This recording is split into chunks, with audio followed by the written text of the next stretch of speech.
Or would you rather be on erotica novel, but it's like a fetish that has to do with like a 600-pound man? But the girl you're featured with, she's like smoking hot.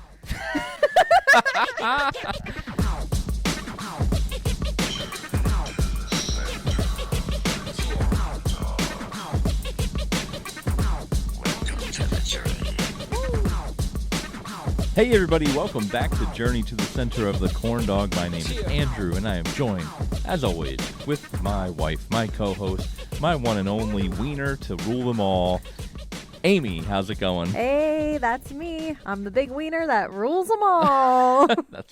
It's very true. It's hard to come up with new sayings every week, new descriptions of each other. It's easy. That's the easiest All part right. of the pocket. No, Is I'm that... just kidding. What are you bringing us today, Amy? Yeah, got a question for you. Yeah. Have you ever gotten professional headshots done? No, I'm gonna say no, but I got senior photos. Oh gosh, and I had to go to an actual photographer and an actual studio, and they did like a bunch of different backdrops. So like that's the closest I've ever done to professional, and then like band photos. Yeah. But that was usually just friends. Okay. Well, yeah. So we like headshots, something that most people like to do if you're going to be a professional, if you just want to have a professional photo, actor, writer, anything like that. I think they're awesome. Yeah. I think it'd be pretty cool to get one done at some point. Are you saying you want to get some for the podcast? No, not at all. Because that would not fit our... Hi, we're corn dogs. Hi, I'm a professional corn dog. I'll enjoy... I don't know. Yeah, no, definitely not. It would be more if I was just doing something else. Anyway, so there's this story that just popped up. This girl, her name is Kristen Demerit, I guess. Is she a famous person? No. Okay.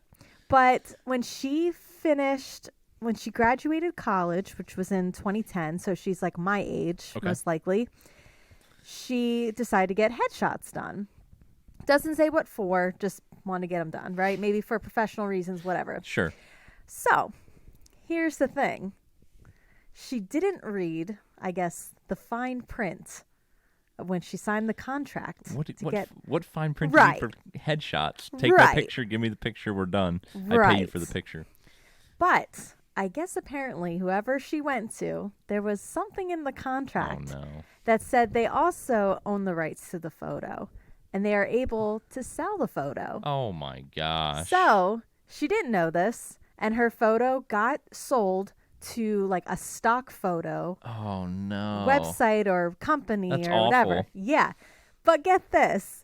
So her photo has been used on like corporate websites, on billboards, like as like a stock photo. Are you kidding me? No. But the most famous one was her face was on erotica novels. And it's like shows her face next to like this big hunky like shirtless guy behind her. That sucks. And she's like, I have to explain it to my bosses when she goes to work because it comes up. Yeah. Yeah. Oh, that really sucks. It doesn't that? I wonder if she could take any legal action. Well, because she signed a contract. Yeah, but I know. That's pretty scummy of the photographer. I know. So get this. It's kind of funny though. That's really She kind of scummy. is like whatever about it. She's like every like couple months a friend or somebody will send her a photo or a screenshot of be like, hey, you're here now. Oh no. And it's so funny because... What kind of picture is it? Okay, so I'll show you. This is the cover of this novel. And it's first of all, it's terrible. Whoever It's a terrible, terrible photoshopped image. The picture, you can obviously tell the people are not in the same picture together. They've been slapped together in Photoshop. Okay, so the most famous one she's in, it's just hilarious because it's just like erotica novels. And, you know, there's just something funny about that. Oh, yeah, it's hilarious. I don't care if you read it. I just think it's like a funny thing. It's like if you're like into WWE. Sure. It's just like a thing. It's like, yeah. Yeah. You don't really share it with people, but, you know. But this poor girl. It's like a guilty pleasure. Yeah, it's a guilty pleasure. Yeah. Exactly. this poor girl, this novel, it's first of all selling for $2.99 on Kindle. So you're like, thanks a lot. And it's dubbed like BWWM, which is its own category, which is Black women, white man. Yes, yes. And it's like big, beautiful women plus size. Like they literally, you wouldn't even know if she's technically plus size or not, you know, because they photoshopped her head onto someone's body. Yeah, yeah.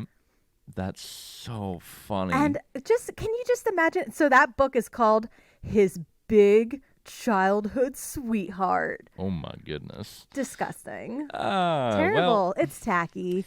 Here's the thing. If I was her, I would put that photography, like even if I was bound by the contract, that photography studio, I would put them on blast. I'd be like, these people suck. This is what they do. They're a scummy business, and just like try and just totally put their name out there as like shysters. Yeah, that's terrible. You really shouldn't be doing that to people. Yeah. Obviously, they're a crappy studio, and the only way they can make money is to sell people's image without them knowing. Yeah, that's awful. Wouldn't you feel terrible? That's awful. And and I guess she is kind of putting them on blast because she made a TikTok about it and it went viral. Obviously, it hit the news and all that because it probably doesn't happen that often, but it happened to her. That's messed up. Isn't that wild? How would you feel if that happened to you? I mean, if your face was all over these like romance, you go to Walmart and there's your face on like a romance novel in the book aisle. This point in my life, on this day, I would not care. I think it'd be hilarious. I think it'd be hilarious. But you're not making a dime. Now that's the thing, is that I'm not making money, which really is terrible. But I think I would try to use it somehow to my advantage. But, well, she's doing the right thing by making a TikTok and trying to get some fame off of it. Yeah, like if you could, I would maybe do that. But it would kind of be just like a funny thing. Like I would just be like, yeah, my face, I'm the girl on the cover.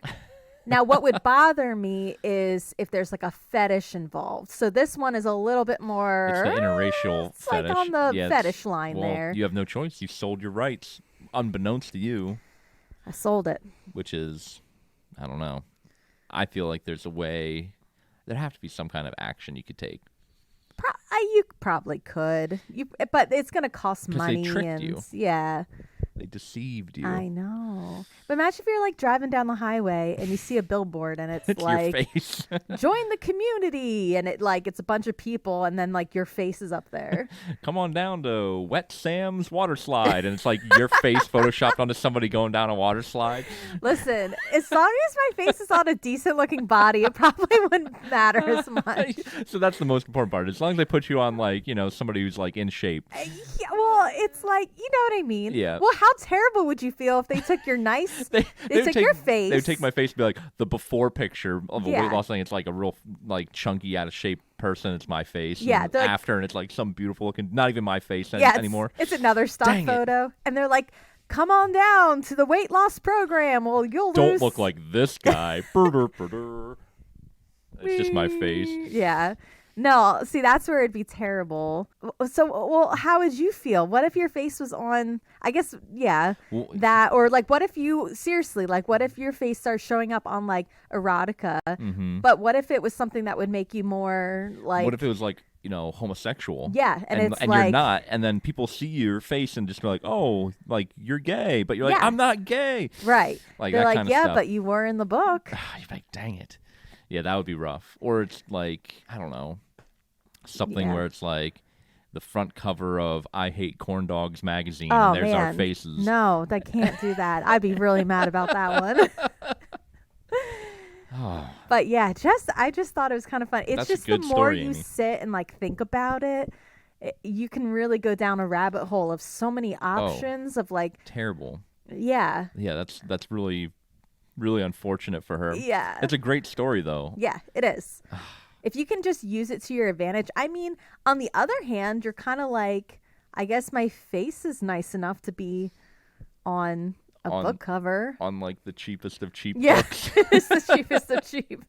It's like, wait, how much did they pay? Like $50? That guy's probably selling off pictures. But hopefully he gets called out and then doesn't dupe anybody else. Right.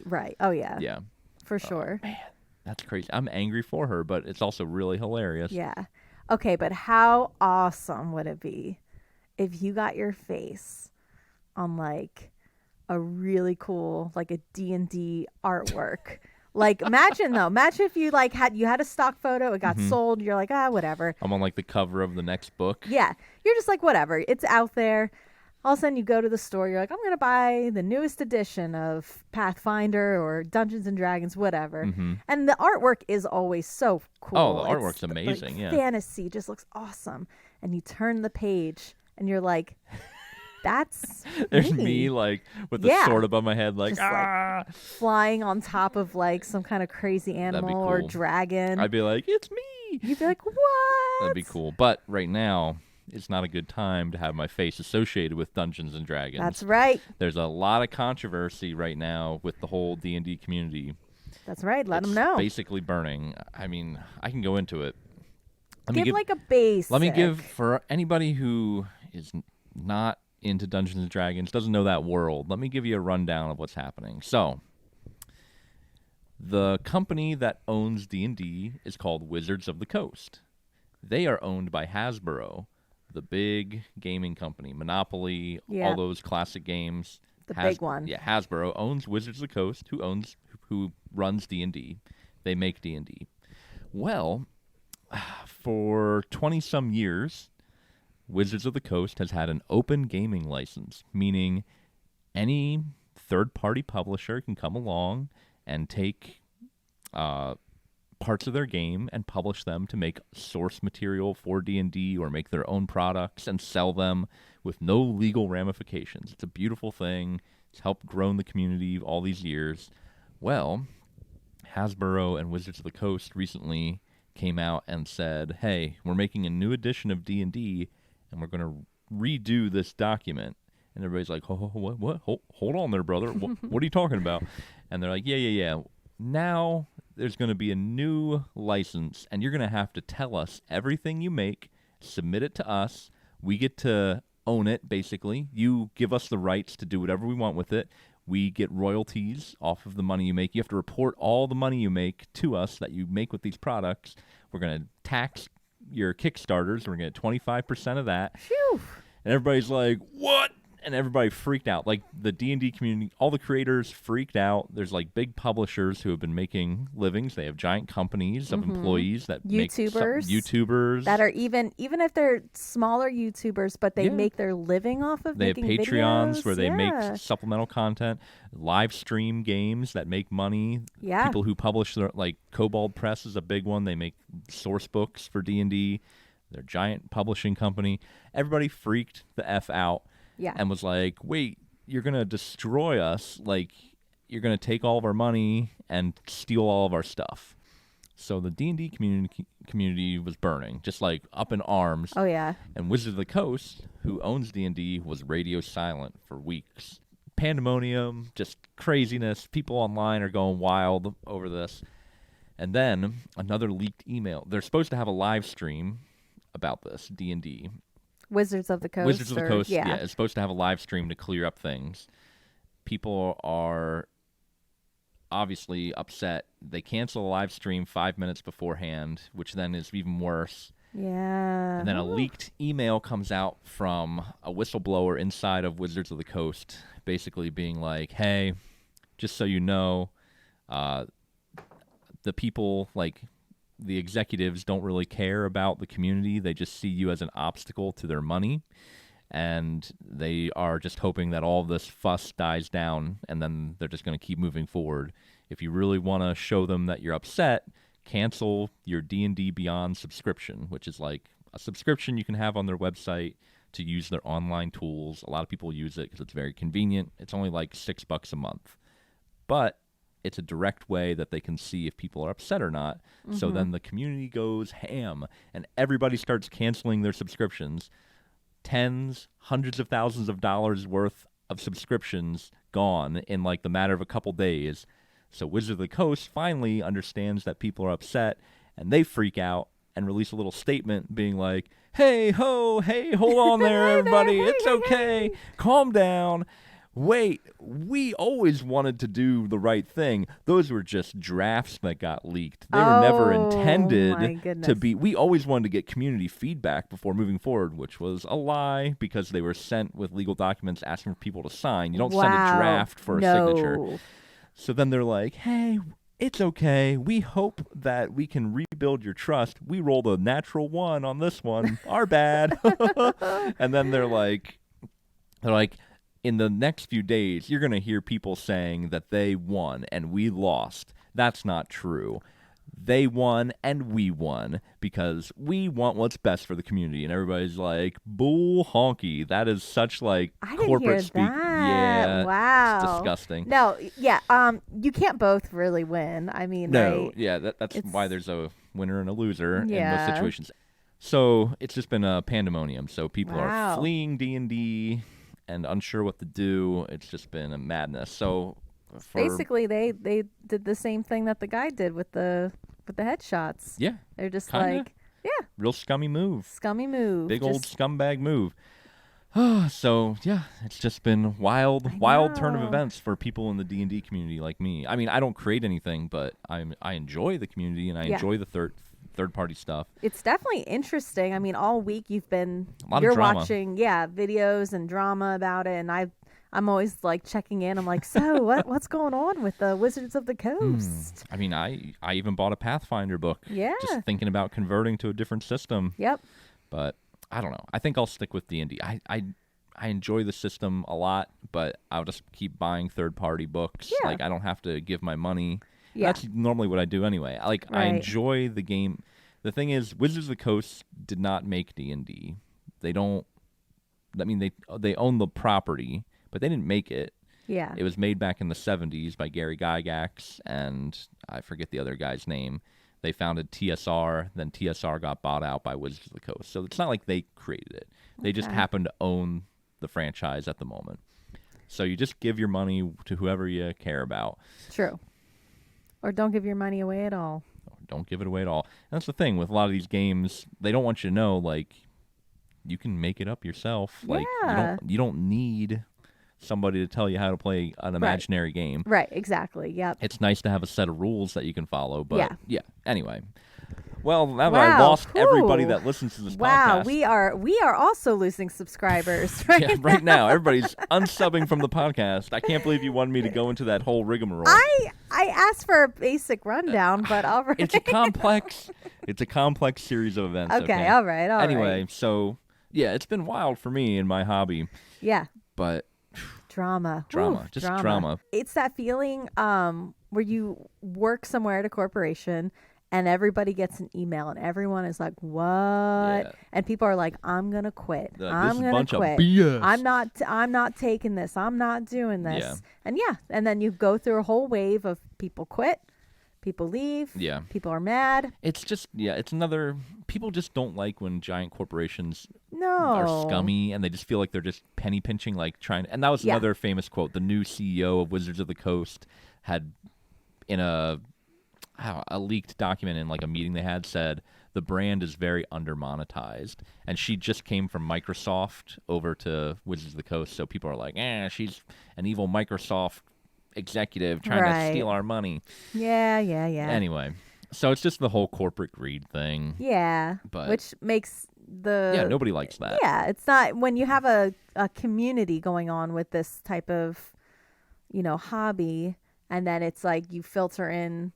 You kind of get to see the other side of it, and it's not fun. It's you don't like to see that side of it. Exactly. Yeah, everybody's just mad because they enjoy sitting around with their little friends doing their fun little activity, and then all of a sudden it feels like this giant corporation's like, hey, how about you give me some more of that money you got in your pocket? And you're like, what? I don't want to. And they're like, hey, well, if you're not going to give me the money, I'm not going to let you have fun anymore. And you're like, oh, man, just leave me alone. The biggest thing is that they just said that they would basically own all your, like if you signed the contract, they would own all your stuff. They want to steal anything you create, which wild. Is dumb. That is like that feels illegal. Yeah. But anyway. Would you rather? Okay. If your face was going to be stolen. Mm-hmm. All right. And it's going to be put on a novel. Yep. Your beautiful face. Okay. You either get this like badass photo, right? Yeah. It's like D&D. You're like on a dragon. You're gosh. like, you got like this big, like, I don't know, 6-pack body. You know what I mean? Just like manly coming in. You have like a sword. But the book itself is based on a homosexual relationship. Okay. Okay. That's fine. So you have that. Okay.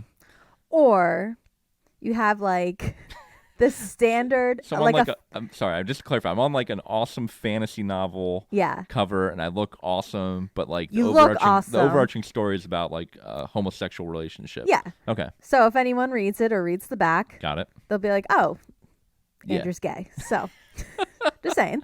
Just, okay. Or would you rather be on erotica novel, but it's like a fetish that has to do with like a 600-pound man. But the girl you're featured with, she's like smoking hot. Okay, well. Because it's a fetish. Here's my take on this. Okay. I don't want people to see me on either cover. So I don't want to be on the super cool cover because more people are going to see it and be like, that's true. So I'm going to be on the 600-pound man body with the smoke show girl. Yeah. And then if people see it, they're going to be like, wait a minute, what? And then it'll be more obscure. Less people will see it. That's true because that's more like a fetish thing. Yeah. I mean, I guess both are, but I don't know. I don't know. Okay. That's hilarious. Yeah, I think and plus that one actually might be funnier because it looks nothing like me. Yeah, yeah. Not that I have a 6-pack, but like, I don't know. Just it would crack me up more to see my face on like a 600-pound man with like some smoke show on the cover with me. I'd be like, that's hilarious. That's amazing. Yeah, that one would be pretty funny. Oh, well, Amy. Yeah. I hope I informed you and all the listeners about my nerdy hobby once again. Yeah, yeah. Man, this podcast makes me sound like the biggest nerd ever. But I mean, hey, you are what you are. Yeah, exactly. Oh, man. You are what you are, and that's all right. Hey, that's great. It's all good. Yeah. Enjoy your hobbies. Try not to let the corporations that own them rule your life. Don't let them steal your art. Don't let them steal your art. That's the biggest thing. Don't let them steal your art. Don't sign contracts that let them That's a big one. Take anything away from you. Read the fine print. Get a lawyer. Read your contract. Yeah, that's for the sure. takeaway from this episode. Absolutely. Oh, so much more I could go into, but I'm holding myself in, Amy. I'm I know. holding back I can tell. all the nerdiness. I'm trying my best. I better quit while I'm ahead. Yeah, for sure. Amy, thank you once again for joining me. Corn Dogs, make sure to slap that subscribe button, tell your friends, and thank you once again for listening to us ramble on about our corn dog cornbread ways. Amy, yes, I'll see you when I kiss that corn dog in the sky. All right, have a good night. See you next week. Bye-bye. Goodbye. Bye. Bye.